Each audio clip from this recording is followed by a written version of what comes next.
la licenciada Miriam Leticia Piñanes. Ella es psicóloga clínica y vamos a abordar este tema desde distintos puntos de vista. Licenciada, ¿cómo le va? Buenas noches. Buenas noches. Justamente hoy conmemoramos el Día Mundial de la Salud Mental. Y realmente es preocupante esta situación, todo lo que está ocurriendo, los hechos de violencia y de crimen que está sucediendo en nuestro medio. Y nosotros los psicólogos solemos analizar dentro de lo que es la materia de psicología forense y criminal la conducta de los asesinos.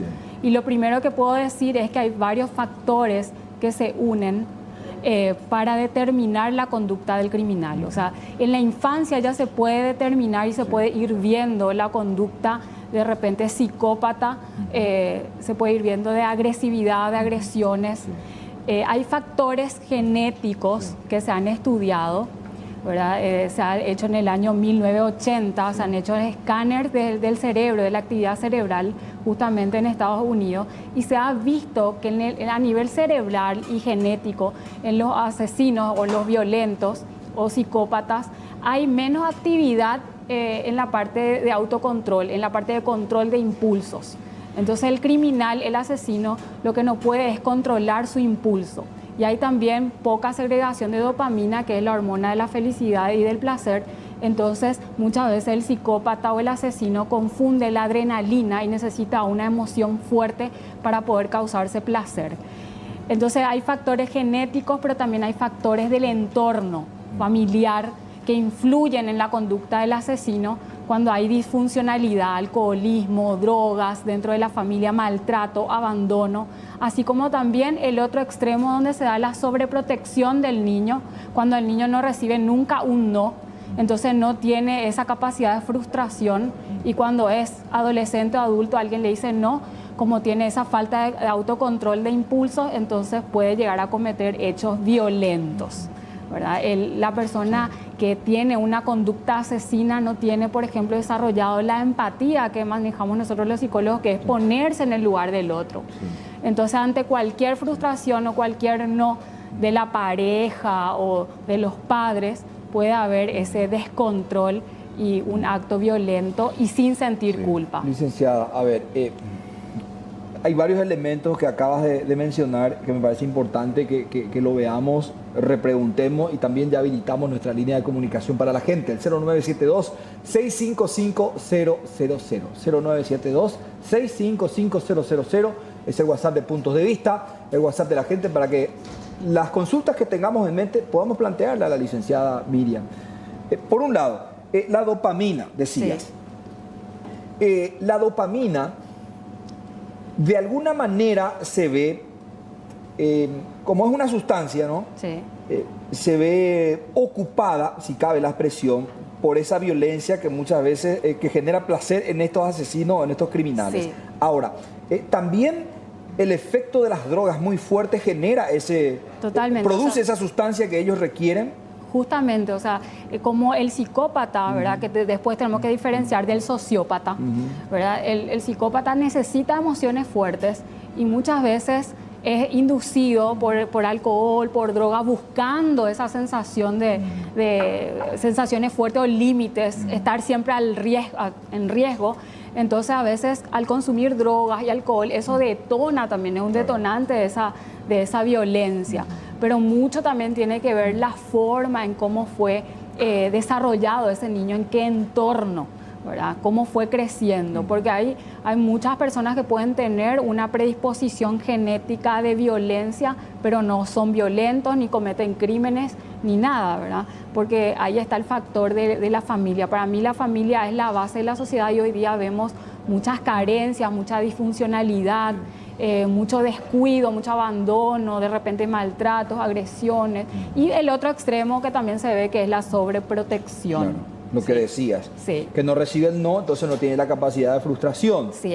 A ver, licenciada, el tema que tiene que ver ya con la conducta misma. Sí. A ver, decía un tratamiento muy complejo, el que se descubrió en los Estados Unidos en los años 1980, en ese decenio.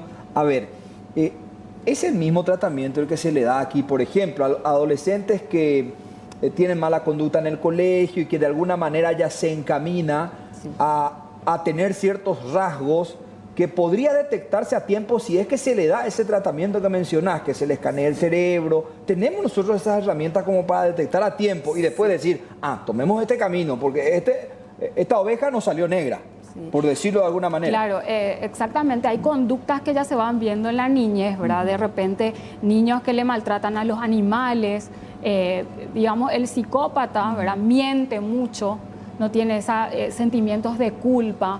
Entonces, si tenemos niños con problemas de conducta, adolescentes con problemas de conducta que no respetan, porque nosotros los psicólogos hablamos de trastornos en la personalidad antisocial, es cuando hay un trastorno en el comportamiento donde no pueden respetar las reglas, ni pueden respetarle tampoco a las autoridades. Entonces, si tenemos niños, adolescentes que ya no le respetan a sus profesores, a sus padres, están transgrediendo las normas, las reglas, maltratándole a animales, rompiendo cosas, esas son señales en la conducta en donde necesita ese niño, ese adolescente, un tratamiento psicológico, ¿verdad? Para modificar esa conducta, digamos, antisocial, le llamamos nosotros cuando no respetan las reglas que están en la sociedad y dentro de las instituciones.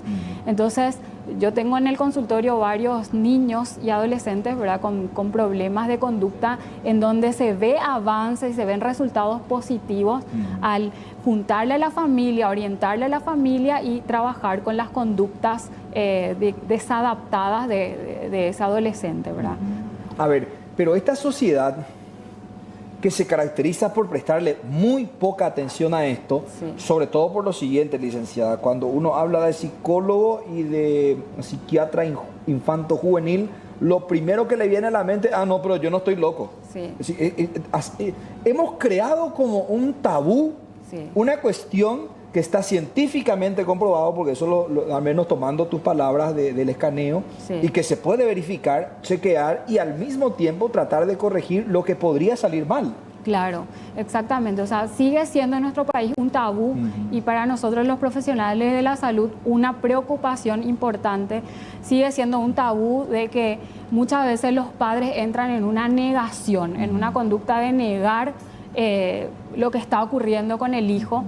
Y hay mucho abandono también, poco tiempo. O sea, de repente no hablamos luego de cantidad de tiempo de pasar con los hijos hoy día, sino de calidad de tiempo. Y a veces no hay luego padre ni madre, hay mucho abandono, hay mucho vacío. Y en el psicópata lo que se da es ese vacío existencial tan grande que justamente el psicópata trata de llenar con drogas, alcohol y cae en diferentes tipos de conducta. Entonces en nuestro país sigue siendo un tabú y llevarle al psicólogo a mi hijo o irme yo al psicólogo a veces es como que da vergüenza, pero en realidad tenemos que tomar conciencia de que la psicología es una ciencia que justamente tiene el objetivo de controlar y predecir la conducta. ¿Verdad? No es algo, digamos, subjetivo, o sea, tenemos objetivos y una ciencia comprobada, o sea, los psicólogos somos profesionales de la salud mental. Sí, me decía un profesional del área de semanas atrás, cuando habíamos abordado también desde otra óptica el tema de las conductas violentas, que cuando uno va por determinación propia al psicólogo, todo está en orden. Porque hay reconocimiento personal. Pero cuando otra persona ya te lleva, ahí sí la cuestión podría estar grave. Por eso es que tenemos que manejar también ese concepto de que ir al psicólogo, a un profesional que nos pueda ordenar ciertos aspectos que muchas veces se pueden desordenar en nuestras vidas, es importante. Ahora, cuando hablamos de este caso, vamos al caso del quíntuple homicida. Este joven mató con saña, violencia a niños. ¿Es posible rectificar la conducta de un joven con estas características, licenciada? Sí, realmente hay que estudiar bien de fondo esto. Justamente yo pensaba y analizaba en estos días eso mismo que estás preguntando, ¿verdad? Realmente acá en nuestro país no tenemos instituciones reales de rehabilitación, ¿verdad? Generalmente las cárceles, el concepto que yo tengo y que veo, ¿verdad? Las cárceles y el manicomio para mí son más aguantaderos que un centro de rehabilitación. Necesitamos unirnos, colegas, médicos, psicólogos, y tratar de formar realmente instituciones que puedan rehabilitar este tipo de personas. Porque la conducta que manifestó este joven a la edad que él tiene, con esa hazaña, con esa violencia, porque lo que estuve leyendo y estuve escuchando es que al apuñalarle a niños, después de muerto, digamos, fue apuñalándole más. Increíble. Y todo eso. Entonces, esa conducta violenta, hiperviolenta, es muy difícil de subsanar. ¿Por qué? Porque yo me enteré también de que él creo que hizo una fiesta en la casa, o sea, como que una negación fuera de la realidad total. O sea, este es un tipo de conducta psicópata, pero psicótica también, como que pierde contacto con la realidad. Claro, claro. Y yendo a ese concepto que mencionaba, licenciada, uno observa esto en películas de terror, en libros como el de Truman Capote, In Cold Blood, a sangre fría, en situaciones que más serían fantasías que realidad. Siempre. Y observar así, de esta manera, con tanta hazaña, con tanta violencia y con 19 años, ¿cómo rectificar la vida de una persona con esta característica? Niños que no podían siquiera pegar el grito por la situación misma, también fueron eliminados de la misma forma, con varillas, con elementos punzantes. Sí. A ver, la base, yo estaba analizando cuál sería, y también quiero preguntar a la gente esto a través del 0972-655-000. ¿Qué piensa la gente? ¿Cuál sería la vinculación o a qué estaría atado la violencia? El uso desmedido de las drogas, me refiero ya a la droga legal e ilegal, porque los dos dañan. Sí. La pobreza extrema, porque siempre argumentan también, salí, asalté, maté porque necesitaba esto. Parece hasta falacia, pero es lo que ellos plantean como en el análisis nomás para consultar, ¿no? Y el tema de la salud mental, que me parece que son las tres cuestiones que tenemos que consultarnos nosotros como miembros de una sociedad que estamos viendo espantados una situación como esta y que de alguna manera tenemos que encontrar la herramienta idónea para solucionar este problema. Totalmente, porque nosotros tenemos acá varios factores que influyen en este tipo de conductas antisociales y psicópatas. Nosotros tenemos realmente en nuestro país carencias luego de, o sea, necesidades básicas insatisfechas, ¿verdad? En el ambiente familiar saludable, el techo, la comida, la asistencia saludable, la educación, pero por sobre todo muchas veces un niño o un adolescente tiene todo eso, pero hay carencias afectivas, ¿verdad? Y hay necesidades afectivas no satisfechas y eso también es un factor preponderante para este tipo de conducta, porque nosotros tenemos que saber que la conducta violenta muchas veces es por venganza, quiero causar el daño que me causaron a mí,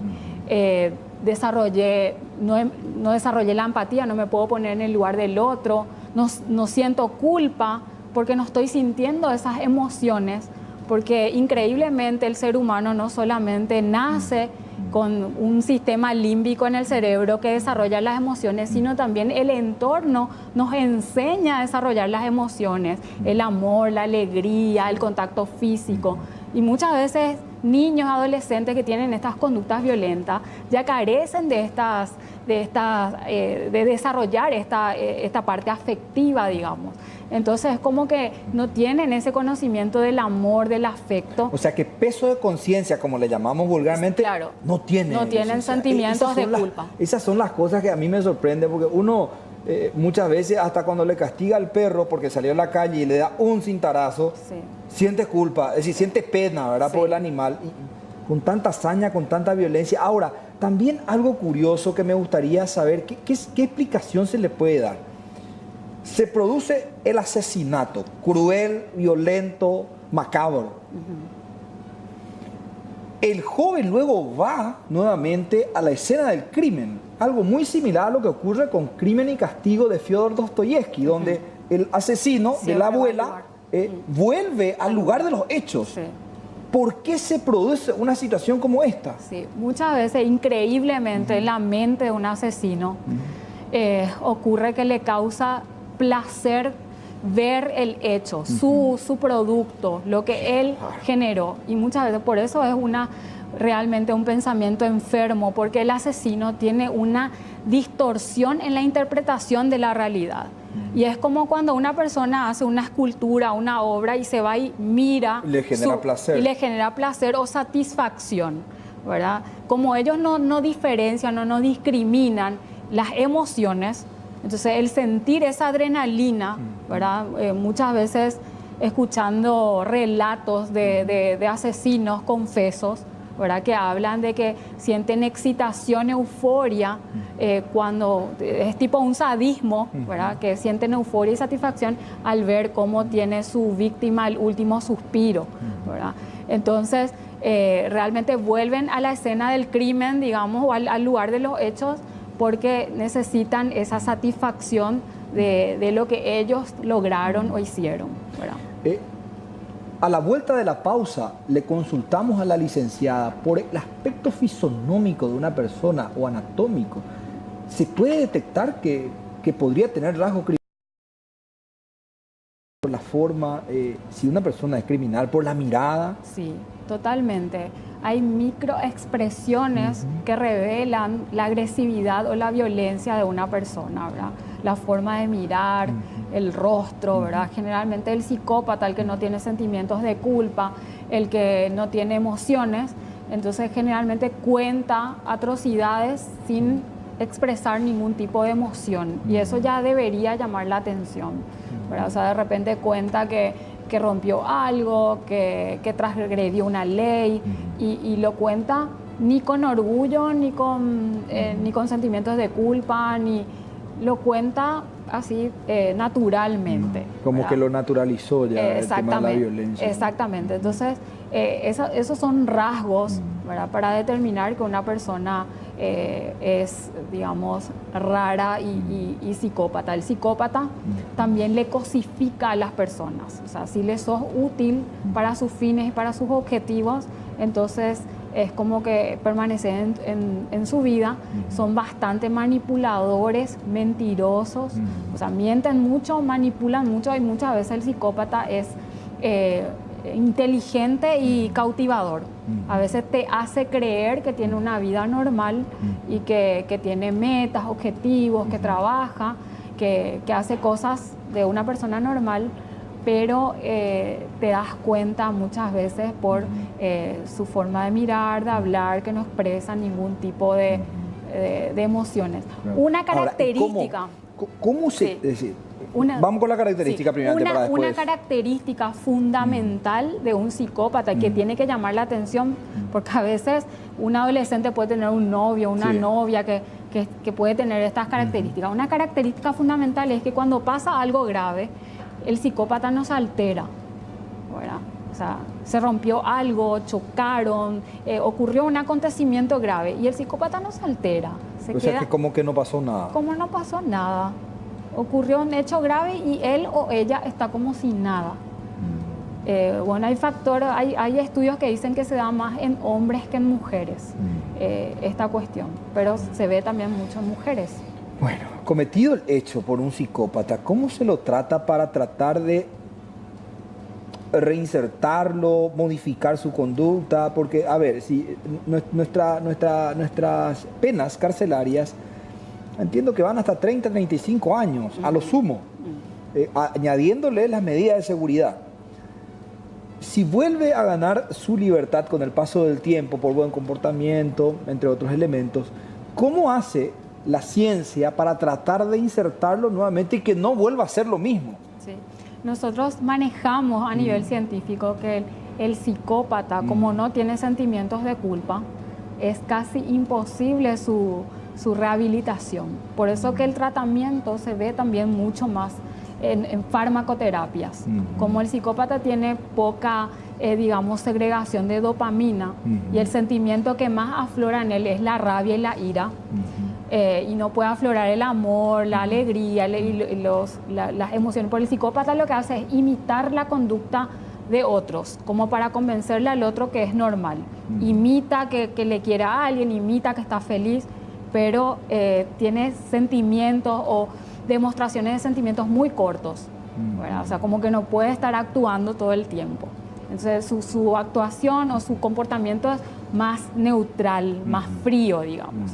Entonces se trata más en forma farmacológica que en el comportamiento, porque realmente en 17 años de carrera nunca tuve un paciente que me diga que su motivo de consulta es: padezco una psicopatía y quiero tratarme, porque ellos no son capaces de ver que tienen un problema. O sea, que la gente que va trata de argumentarse, de encontrar algún pretexto, o no va automáticamente. O no va automáticamente, o los que vienen son los familiares de repente. A contar la desesperación de claro, tener un... Claro, de tener un familiar violento, un familiar, digamos, que cometa atrocidades y que de repente no saben cómo manejar esa situación.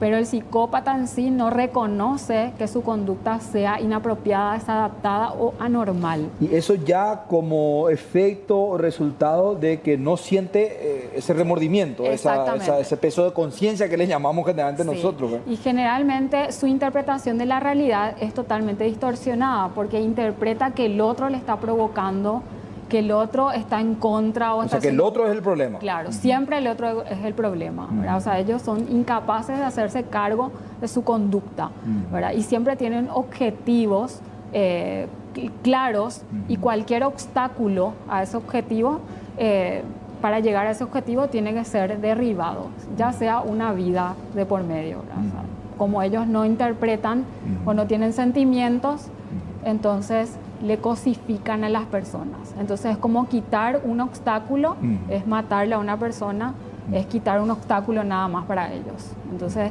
es así, es bastante peligroso. Y sacar ese obstáculo es por cualquier motivo, puede ser. Claro, por cualquier motivo que puede ser supervalorado por ellos. Él, sí. Internamente, en su foro interno. Internamente, ¿verdad? Como decía hace rato, por decirle un no, ¿verdad?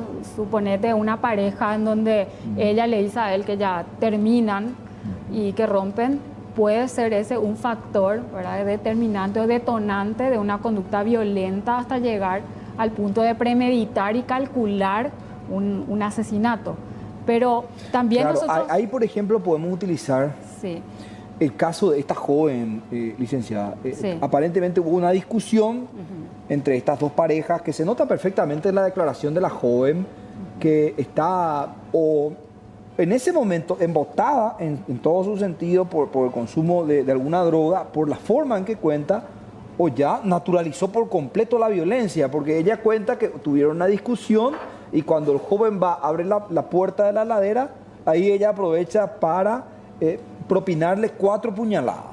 Luego cae y le propina otras 5 puñaladas. Es decir, ¿cómo una persona puede llegar a este punto? Es decir, una discusión verbal es una cuestión que parece hasta normal, pero ir y arremeter contra alguien de esa manera es, desde todo punto de vista, sacado de una película de terror. Sí, realmente siempre la realidad supera la ficción, pero acá nosotros, la discusión que ella tuvo con su pareja ya fue el detonante de todo lo que ella arrastraba, digamos, desde la infancia, ¿verdad? Porque hubo relatos también de ella donde hablaba de que su mamá tenía conductas inapropiadas, que ella recibió abusos, maltratos de una anterior pareja o una pareja actual.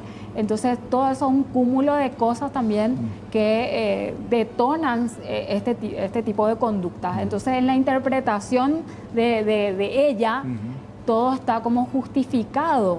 Cuando escuchamos el relato de ella en el video que está viralizado, vemos que ella dice que si yo no le mataba a él, él me mataba a mí. Como que ella argumenta y justifica que en defensa propia, ¿verdad? O sea, él me va a matar a mí. Se adelantó, algo así. Como que se adelantó. Ella justifica y acomoda, digamos, su mente de esa manera, pero se ve también en su rostro, yo no sé, ningún sentimiento. Es lo que decía hace unos minutos. Ninguna expresión que puede ser por las drogas que consumió o puede ser algo ya natural en ella que no tenga ningún tipo de sentimiento, ¿verdad? Pero realmente ya es una enfermedad. Es una enfermedad que tiene que ser tratada de diferente. O sea, esto se trata interdisciplinariamente. Psiquiatras, psicólogos tienen que intervenir. Vamos a hacer una breve pausa, 20:37. Ya venimos aquí en Puntos de Vista.